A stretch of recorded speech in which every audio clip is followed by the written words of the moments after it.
नमस्कार दोस्तों, स्वागत है आप सभी का मैथ की इस प्रैक्टिस क्लास में। तो आज की दोस्तों हमारी क्लास नंबर 2 होने वाली है और ये आने वाले हमारे सभी रेलवे के एग्ज़ाम के लिए बहुत ही महत्वपूर्ण क्लास है।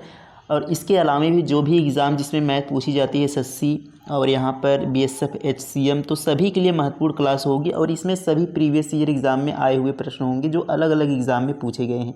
तो चलिए फर्स्ट क्वेश्चन से स्टार्ट करते हैं। देखिए आरआरबी आरपीएफ एसआई के क्वेश्चन में पूछा गया है, दिया गया है कि यहाँ पर देखिए कोई गुणनखंड है और इसमें इकाई का अंक हमें बताना है, यानी यूनिट डिजिट हमें पता करना है इकाई का अंक क्या होगा। तो इकाई का अंक हमें निकालने के लिए हम क्या करते हैं कि सबसे पहले हम देखते हैं कि दोनों यहाँ पर जो भी संख्याएं दी हैं उसमें इकाई के अंक पर यहाँ पर स्थान पर कौन सी संख्या है। तो यहाँ पर देखेंगे तो इकाई के स्थान पर 1 है, तो हमें केवल इकाई के अंक से मतलब है। तो यहाँ पर 1 है, इसमें भी देखेंगे 1 है। अब देखिए यहाँ पर 1 के पावर यदि हम 51 लिख लें तो यहाँ पर 51 है और गुणा 1 के पावर कितना है 43 है। तो ये आपको लिखना नहीं है, मैं यहाँ पर केवल आपको समझा रहा हूँ।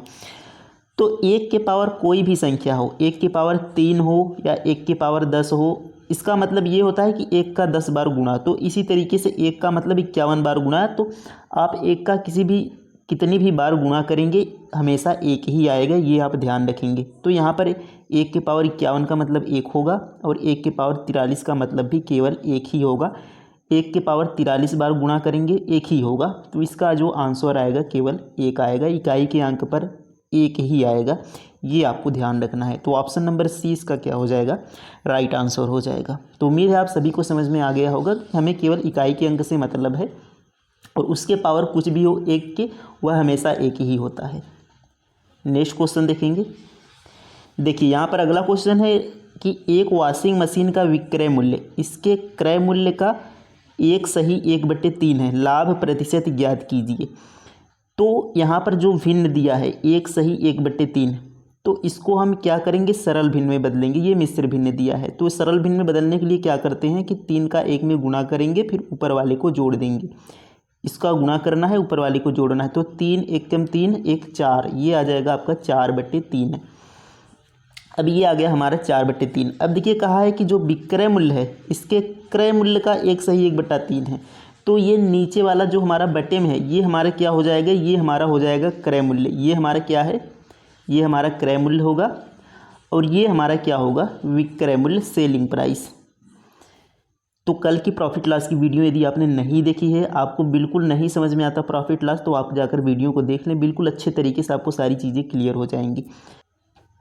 क्रय मूल्य 3 आ गया और विक्रय मूल्य 4। तो 3 की वस्तु को 4 में यदि हम बेचेंगे तो हमें 1 का प्रॉफिट होगा। कितने का, 1 का प्रॉफिट होगा। कितने पर होगा, तो हमेशा प्रॉफिट कितने पर होता है, क्रय मूल्य पर होता है। तो क्रय मूल्य हमारा 3 है, तो परसेंटेज निकालना है तो गुणा 100 कर देंगे। तो 100/3 कितना होता है, तो 100/3 होता है 33 सही 1/3%।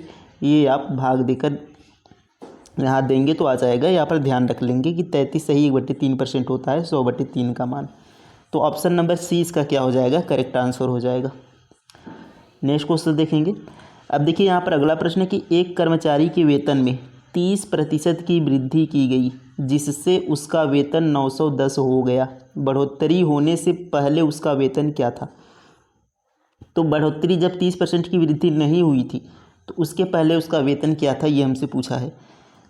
देखिए कहा है कि वेतन में 30% की वृद्धि की गई, तो हम मान लेते हैं कि उसका वेतन कितना था, 100 था। 30% की वृद्धि की गई तो 100 में 30% की वृद्धि करेंगे तो 130 हो जाएगा। अब इसी देखिए 130 का वेतन जो है यहाँ पर पहले से, जिससे उसका वेतन 910 हो गया, यानी 30% की वृद्धि करने के बाद उसका वेतन 910 हो गया। तो इसी 130 का मान कितना दिया गया है, 910 दिया गया है। तो 130 का मान कितना है, 910। तो जिसका मान दिया गया है उसको हम बटे में रख लेंगे और किसका मान निकालना है उससे हम गुणा कर लेते हैं। हमें पहले का मान निकालना है तो 100 का मान यहाँ पर हमें निकालना है, क्योंकि हमसे कहा है बढ़ोतरी होने से पहले उसका वेतन। तो बढ़ोतरी होने से पहले उसका वेतन 100 था, तो 100 का यहाँ पर हमें मान निकालना है। तो यहाँ पर काट लेंगे तो ये 0 से 0 कट जाएगा, 13 सत्ते 91। तो यहाँ पर हमारा कितना आ गया, 7 का 100 में गुणा कर लेंगे तो 700 हमारा आंसर आ गया। Option number C right answer हो जाएगा, क्योंकि 30% की वृद्धि हुई थी तो 100 में 30% वृद्धि करेंगे 130 हो जाएगा। 130 हो गया और जबकि उसका वेतन 910 हो गया, तो 130 बराबर 910 है तो 100 बराबर निकाल लेना है। आसान सा क्वेश्चन है। अब देखिए यहाँ पर नेक्स्ट क्वेश्चन है कि निम्न में से कौन सी भिन्न सबसे बड़ी है। तो यहाँ पर हमें बताना है कि ये जो भिन्न दी गई हैं इनमें से सबसे बड़ी भिन्न कौन सी है। तो इसके अलग अलग तरीके हो सकते हैं, लेकिन सबसे अच्छा तरीका जो है क्या करना है कि आपको सभी के अंश में 0 बढ़ा लेना है। जैसे 7/9 है तो इसको क्या करना है 70/9 कर लेना है, 70/9। तो ये आपका हो जाएगा 70/9। अब देखिए यहाँ पर भाग कर देना है, कितनी बार में जाएगा 9 सत्ती 63, 7 फिर इसके बाद कितना आ जाएगा 9 सत्ती 63, 7 बचेगा, 0 बढ़ाएंगे, फिर उसके बाद 70 हो जाएगा, फिर 9 सत्ती 63 यानी 7.7 आएगा इसका मान। आगे चलेंगे 6/7 को चेक करेंगे तो ये हो जाएगा 60/7, 0 बढ़ा देंगे तो 60/7। तो ये देखिए 7 8 56, 7 8 56 बचेगा 4, 7 8 56, 4 बचेगा, दशमलव लगाएंगे, 0 बढ़ा देंगे तो 7 5 35, तो 8.5 बार में जाएगा ये। अब देखिए 22/25, 22/25 इसको 0 बढ़ाएंगे तो 220 हो जाएगा, 220/25 कितनी बार में जाएगा। देखिए 25 8 200 हो जाएगा और 20 बचेगा तो एक 0 और बढ़ाए जाएंगे तो ये 25 8 200 हो जाएगा, 8.8 आ गया। इसको चेक करेंगे तो ये देखिए 110/13, 110/13 हो जाएगा। अब देखिए 13 8 104 होता है और 104 में हम 6 जोड़ेंगे तब जाकर यहाँ पर हमारा यहाँ पर कितना है 111, 110 सही है। 13 8 104 और 6 तो 0 दशमलव लगाकर 0 बढ़ाएंगे तो 13 5 65 ज़्यादा हो जा रहा है तो 13 चौक 52, तो 8.4 ही आ रहा है इसका मान। तो सबसे बड़ी भिन्न आपको दिख रही है यहाँ पर कि किसका मान सबसे अधिक है, तो 8.8 सबसे अधिक है यानी 22/5। तो 22/5 ये वाला किस में है, ऑप्शन नंबर बी में है, 22/5 सबसे बड़ी भिन्न है। तो इस तरीके से हम चेक कर कर यहाँ पर बता सकते हैं। तो यहाँ पर मुझे आपको बताने में थोड़ा समय लगा, लेकिन जब आपको यहाँ पर करना होगा तो आप डायरेक्ट यहाँ पर आपको ये सब लिखने की ज़रूरत नहीं है। आप यहाँ पर सोचेंगे कि ये 70 है, 70 में 9 का भाग करेंगे तो आपको केवल जो उसका मान आएगा वही लिखना है और इस तरीके से आप आसानी से सॉल्व कर ले जाएंगे। अब देखिए यहाँ पर अगला प्रश्न है कि एक संख्या को 7 से विभाजित करने पर शेष 4 बचता है, उसी संख्या के वर्ग को 7 से विभाजित करने पर कितना शेष बचेगा। तो जब भी ऐसा प्रश्न आपको दिखे, तो ये मैंने नंबर सिस्टम में कराया था आपको कि जब भी ऐसा प्रश्न दिखे जो शेष बचता है उसी को हम संख्या मान लेते हैं। तो शेष कितना बचा है, 4 शेष बचा है, इसी को हम संख्या मान लेते हैं कि यही संख्या है। अब आगे कहा है कि उसी संख्या के वर्ग को, तो इसका वर्ग कर लेते हैं तो 4 का वर्ग 16 हो जाएगा। उसी संख्या के वर्ग को 7 से विभाजित करना है तो इसको 7 से विभाजित कर देते हैं तो 7 दूना 14, 2 बार में जाएगा। देखिए यहाँ पर 2 बार में जाएगा, ये 7 दूना 14, 2 बार में जाएगा, 2 शेष बचेगा। तो कहा है कि विभाजित करने पर कितना शेष बचेगा, तो 2 शेष बचेगा, तो option number A right answer हो जाएगा। केवल यहाँ पर ध्यान देना है जो शेष बचता है उसी को हमें संख्या मान लेना है बस।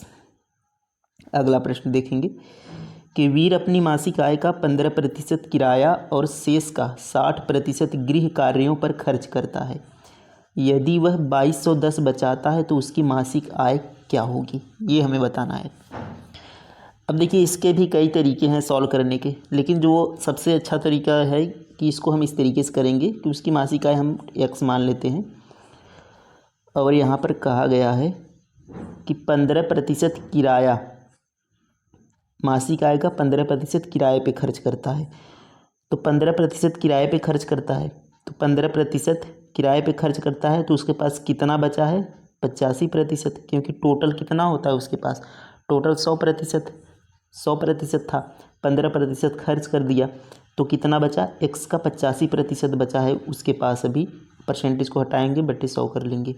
आगे चलते हैं, ये हमारा शेष वैल्यू हो गया, इतना शेष है। अब आगे देखिए कहा है कि शेष का 60% गृह कार्यों पर खर्च करता है, तो शेष का 60% खर्च कर दिया तो शेष का कितना बचा, 40% अभी बचा है शेष का, क्योंकि शेष टोटल 100% है तो 60% खर्च कर दिया है तो बचा है 40%। अब आगे कहा है कि यदि वह बचाता है, और जबकि दिया है कितना बचाता है 2210 रुपये बचाता है, तो ये 2210 रुपये के बराबर हो जाएगा। तो उसकी मासिक आय क्या होगी, यक्स का मान निकालना है। अब यहाँ से हमें सॉल्व कर लेना है। देखिए ये 0 से 0 यहाँ पर कट जाएगा। अब ये देखिए 17 से यहाँ पर कट जाएगा, तो 17 पचे 85 हो जाएगा, और 17 एकम 17, और देखिए 17 5 22 होता है, और यहाँ 5 जाएगा 51 हो जाएगा, तो 17 तियाँ 51, 13 आ गया यहाँ पर। अब देखिए यहाँ पर 5 चौक 20 हो जाएगा ये दोनों, और 20 पंजे 100, तो 13 पचे 65, तो 6500 इसका आंसर हो जाएगा किसी ऑप्शन में, ऑप्शन नंबर ए में है। इसको सॉल्व आप कर लेंगे तो यहाँ पर 6500 आपका आंसर हो जाएगा, तो ऑप्शन नंबर ए इसका राइट आंसर हो जाएगा। तो इस तरीके से हमें प्रश्नों को सॉल्व करना है। उम्मीद है आप सभी को ये क्वेश्चन समझ में आया होगा। कमेंट में ज़रूर लिखें क्लास कैसी लगी। मिलते हैं नेक्स्ट क्लास में। थैंक यू, धन्यवाद, जय हिंद।